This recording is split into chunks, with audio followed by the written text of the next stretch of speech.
I'm here at the Filmfest Hamburg, and my guest today is Andrew Legge, who is showing his film LOLA here at the Filmfest. For our viewers who are not able to see the film right now here in Hamburg, can you explain with your own words, just briefly, what it's about? So it's about two sisters, two women living in the late 1930s in England in this weird old country house, and they are scientists. And they invent a machine that can pick up radio and television from the future. And so they start tuning into the future, they start tuning into pop music from the 1960s and 1970s. They become big fans of David Bowie, and then the war breaks out, and they decide to start using the machine to manipulate, to get intelligence from the future and manipulate the war. And then they start working for the British Army, and then things start to unravel and go out of control. I would say that Lola is a film like you've probably never seen before. It's based on a short film of yours. Kind of, yeah. Kind of, yeah. But where did the concept come from? So I guess with an idea, somebody was asking me this earlier, I guess it's a bit like you learn an idea. So with the chronoscope, that was my short film, that was about a woman who could see into the past with a machine. And I liked the idea of expanding it into a feature. But then I was like, well, if you've seen into the past, it's quite limiting from a plot point of view, because it's like you just get information, but you can't change. It's just data. So I was messing around with that idea, and we changed it into the idea of seeing into the future. I like the idea of a time machine, but it's a time machine that doesn't allow you to travel. You can just get information, but you can do stuff with that information. And so I was kind of developing that, and then what made the film more interesting for me, and a film that I thought was kind of fun to make, was the idea that it wasn't just kind of raw information. It was actual culture. The idea of getting culture from the future, and the idea of being like these women in the 1930s, 1940s, but being exposed to all this amazing music from the 60s, 70s. And then I guess it just kind of layered it, and then I guess the whole idea in the movie. This is a bit of a spoiler, but the whole idea of the movie that we make, that we see, being an artifact from Lola itself. So that the idea that the film itself is something that's been transmitted through time into the past and seen on Lola. So I guess those were all like the layers that made. And once that came into play, once it became a movie that was actually a message from the future, it was a film from the future, there was only one way to make it. It had to be made in a kind of documentary, fan footage, like it's been stuck together by the main character out of newsreels and out of her own footage and all that. So then that story concept totally dictated the style. We couldn't tell the story in any other way. You couldn't do it as a conventional movie, because then it just wouldn't work, as that conceit wouldn't work so much. Yeah. You shot in black and white and on 60 millimeters and 35 millimeters. The actors shot much of the footage themselves. How did you manage to do so, to get proper pictures? Did they get an extra training on these cameras, or? A little bit. Like, so I love those cameras, and I use those cameras for my short films. Like, so the main camera I used was a Bolex, which is this beautiful 16mm Swiss-made camera that you just wind up. I love them because they're so simple. You don't need any batteries. You just wind them up and you just start filming. They're really, really gorgeous cameras, and they're like the size of that camera. Like they're amazing.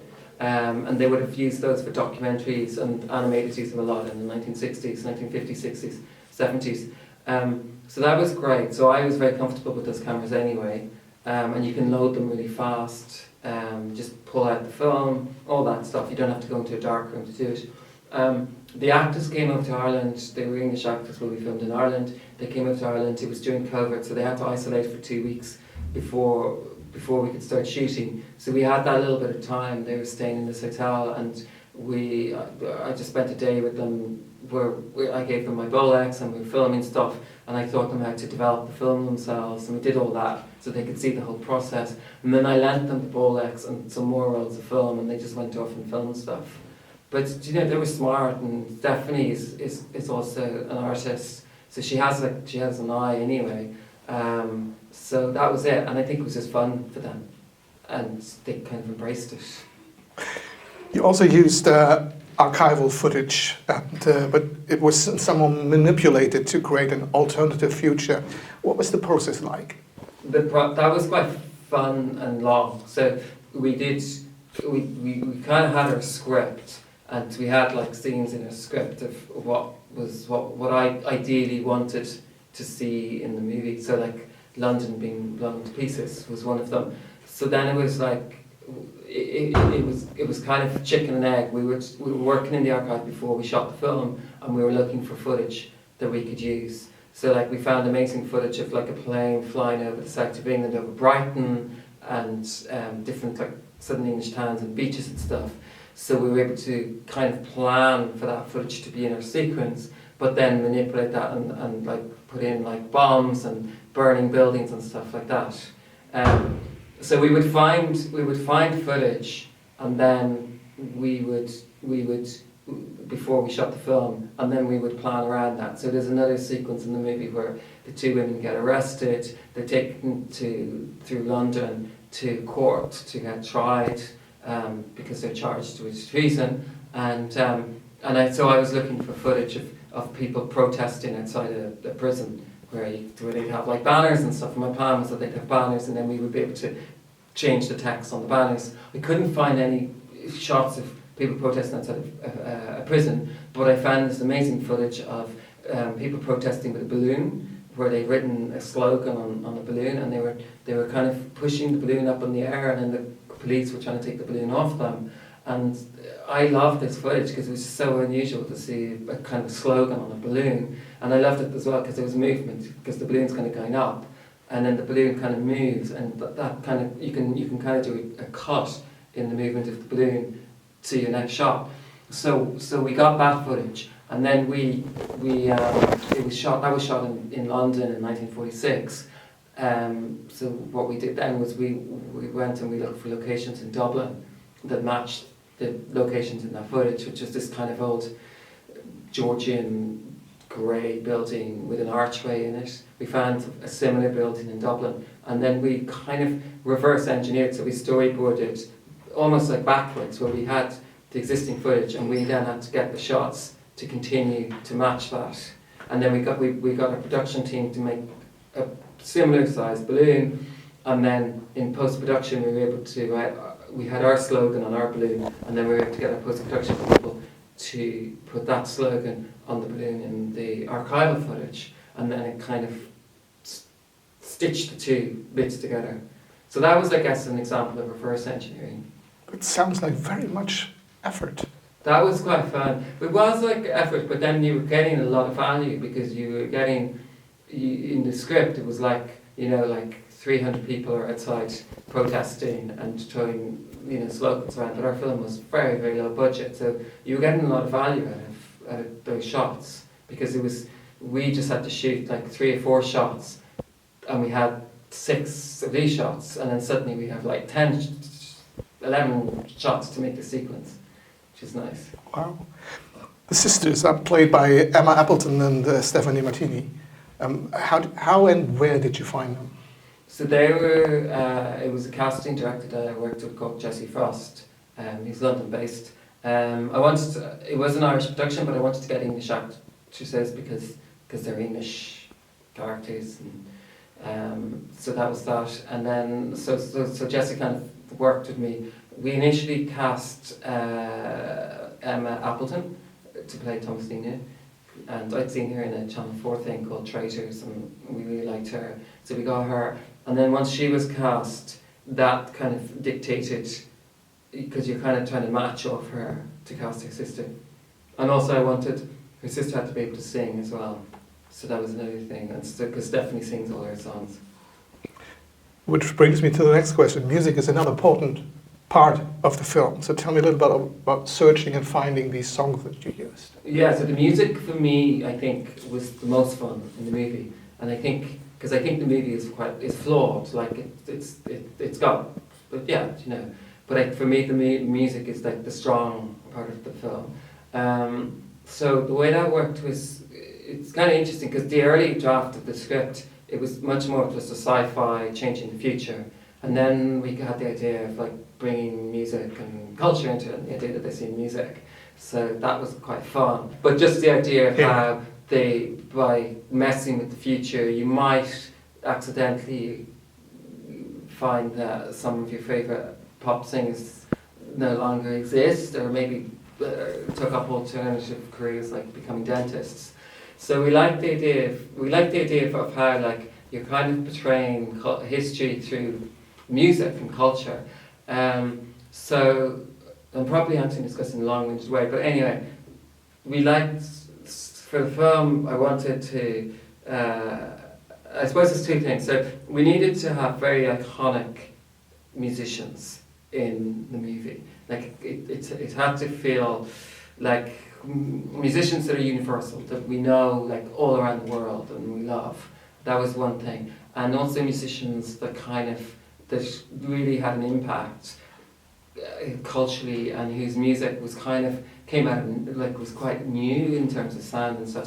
So David Bowie felt to me like very, like, I love his music anyway, like there was never any doubt that it was David Bowie that the sisters really loved, because it's like his music is just so kind of extraordinary and iconic, and also like it would have been a sound like nothing you've heard of before. So that was how he came into place. Also the music had to be kind of post-war kind of British music, because they're British, the characters are English, they're going to be listening to BBC, Top the Pops, like it's going to be very like kind of Englishy stuff that they're picking up on Lola.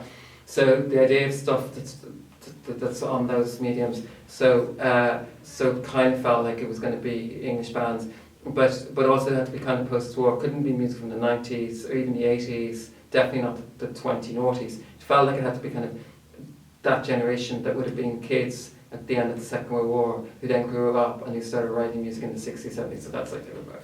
So that was like David Bowie, and then the Kinks was another 1960s band. We loved that, and I love the idea that this kind of 60s song somehow gets twisted around and becomes an iconic 1940s anthem. So those were like our kind of, I suppose, our tentpoles of music. And then my producer, Alan Marr, suggested Neil Hannon, he knew Neil Hannon of the Divine Comedy, to write our alternate songs, because what happens in our movie is the sisters start manipulating the future, they start changing things, and we start getting different bands. So then I went to Neil Hannon and I pitched the film to Neil, and I said, Neil, we want you to write some pop songs, but they're 60s pop songs, 60s, 70s pop songs, but they're not sounding like our 60s, 70s, they're sounding like a British 60s, 70s where everything went wrong, and it's like England is fascist, so it's kind of like, it's like a David Bowie, but it's not really David Bowie, it's like an evil fascist version of David Bowie. And Neil loved that idea, because Neil's like a brilliant songwriter, but also he really plays with musical genres and tropes, and he kind of twists them around. So Neil was really into that idea, but he said, like, I'll write those songs for you, but I don't want to just write some pop songs for you, I want to do the whole soundtrack for your movie. So that was brilliant. So then I was delighted with this. I was like, amazing, because in the movie the sisters are also musicians themselves, so they're writing their own songs at the start of the films. But I love the idea that they're writing songs that are songs written in the 1940s, but influenced by songs that they would have heard from the future, but also from the 1940s sounds. But they have to play them on 1940s instruments, but then they're hearing like these weird synth sounds from the 60s, and like, you know, like your Moog organ and like 1960s synthesizers. So they have to create those sounds, but they built their own synthesizer with 1940s components and kind of electronics and stuff. And Neil sent me this amazing video from a museum in Berlin of a guy playing a Teutonium, which is a 1929 German synthesizer. It's beautiful, absolutely beautiful. And there's no electronics, it's all electrical, like valves and stuff. And it's not even a keyboard, it's just like kind of wires and rods coming out. But the guys just playing this amazing sound. So Neil took that sound and used that as a big inspiration in the opening music, which is like it's a duet between a piano and this weird synthesizer. So that was the kind of influence for the kind of soundtrack of the songs that the women write. And then we've got the Kinks, which is a 60s song, but Neil rearranged with a musician called Keane Boylan, who was a swing band, into a 1940s kind of sound. So I guess that's, and then it just came from there. And then in post-production, we started writing more songs. So we wanted another fascist pop song called To the Gallows, which Neil then wrote, which again was from Reginald Watson. So that was the music. We want to do a soundtrack. Yeah, and you did. We are going to do a soundtrack, actually, release soon. Wonderful. In a found footage film, you're always limited as you can't show anything, everything that happened. But did you ever at some point regret to do it this way? Going back to the conceit, it had to be found footage. It had to be found footage because that's the only way the story could work, of the film being a message from the future. But it's a total pain, and I'm never doing found footage again. And we have to be straight about this. Like, there's certain bits in the film where you go, really? Would they really film that? We are testing our audience, I think, a little bit in certain scenes. It's like, how is that filmed? I mean, that is the problem with found footage. We had a little bit more scope because it's not purely found footage in the same way that, like, Cloverfield, one of those found footage films, is where it's purely the protagonist and a video camera. We had more scope because our characters were also accessing footage through LOLA from the future, so they're getting all that, which they could incorporate into the movie. But also they can also incorporate just newsreels. So like there'd be newsreels, like a Pathy newsreel, that they can also splice into the film. So that gave us more scope. But it is tricky, and I think one of the weaknesses in the movie is probably like there could be more character development and there could be more depth with some of those scenes. And it was really hard to find a way of like, how do you do that, but it's like a camera. Like, how do you do like a really intimate scene? Yeah. I'm not doing found footage. I've seen many beautiful films coming from Ireland. Just recently with Tarek by Declan Rex and The Quiet Girl. What is so special about the Irish film community? I think over the last 20 years there's been very amazing support in Ireland, like in Screen Ireland, and investment and stuff. So like LOLA is a film that you couldn't make without state support. Like you couldn't make a film like that if you just went out to the market. We did have a little bit of market money in the film, but it was a small percentage. The majority of the money in the film is Screen Ireland money, so it's state support, and I think they've been doing that in Ireland really well for the last 20 years. So all those films that you've mentioned would all have been like, and Colin Kuhn was made with, it would have been todsichere, you know, like the Irish state broadcaster, would have funded that. So it's just that they've been really good at that, and they've been really good at doing like industry training, like putting money into that and stuff. Mm-hmm. So that's what it is, I think. Yeah. One thing I really like to ask all my interviews, in all my interviews, is you're always limited when you have a budget and you have a limited time, but also makes you get creative at some points. But would you have done anything different if you had, let's say, endless money, unlimited time? Oh, definitely. I mean, there were loads of things that I wanted to do which we just couldn't do because we didn't have the money. I think at the end of the story, I think Mara should have killed Hitler with a television set, like smashed that. Like that whole sequence at the end could have been really a lot more. It's quite like we kind of rushed through it because we just didn't have the money and the time and stuff, and we had like stuntmen for one evening, so we were kind of rushing. So there's certain action sequences that it would have been fun, you know, you could have kind of done a lot more on. But also, actually, the big thing was that because we had so little money, we only had 3.5 weeks to shoot the film, and which is what, like 18 days is what we had. And you tend to do whole feature stories. So actually, just like, and I was a debut filmmaker, so actually you just make a lot of mistakes when you're a debut filmmaker. Like, it's a craft, it's the first time you do it. And with that amount of money, you kind of have to own, you just have to own them, you have to live with the mistakes. You can't reshoot or really hone and stuff. That would be for me like just having the money to be able to actually go, this doesn't work, we're going to do this again this way. You just have to live with those mistakes. Okay. I've seen the film last year at the Edinburgh International Film Festival, and now we're here at the Filmfest Hamburg, and the film comes out here in Germany at the end of December. That's kind of a road you've taken with the film. How was that?